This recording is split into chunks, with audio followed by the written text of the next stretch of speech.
Good afternoon, and welcome back to Did You Know, Canada's latest edition of news broadcasting the truth about Canada's hidden secrets. Today's topic will be discussing Canadian residential day schools. By now, you've all heard the brutal truths behind residential schools. But have you heard that there were day schools practicing the same brutalities as the residential schools?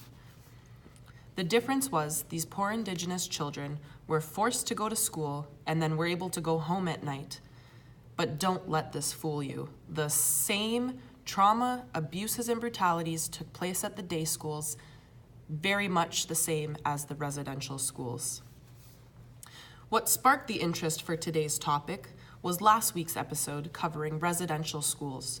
We wanted to dig deeper into these issues and figure out what was really going on in Canada, the place we call home.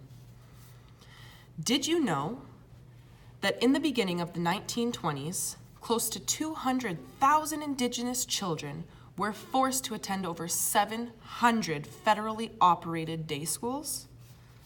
Crazy, right?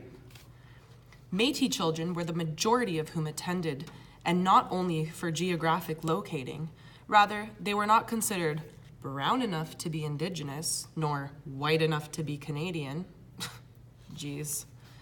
Did you know that although the children got to go home at night, these abuses still took place?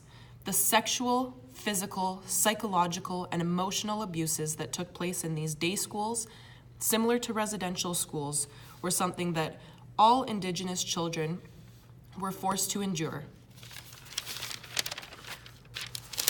Finally, did you know that there is a class action suit called the McLean Action that is currently in the courts? The action was named after Gary McLean, a Manitoba man, a former survivor of residential day school.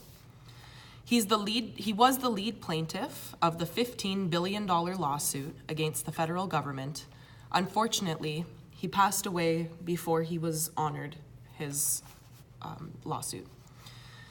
The Canadian courts and government have been so generous in this class action lawsuit, differing from the Indian residential school lawsuit, in that they are not expecting survivors of these day schools to relive their experiences through having to display them in the courts. They are being so generous as to honoring their stories without them having to repeat it, and going off of if an Indian day school survivor suggests that they endured abuses, that they are going to honor that and not discredit their stories nor make them prove that these horrendous things happened to them.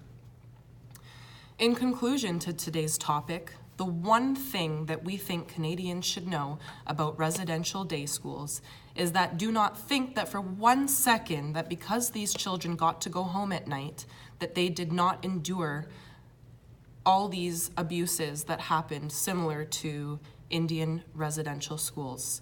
Until next time, folks, did you know?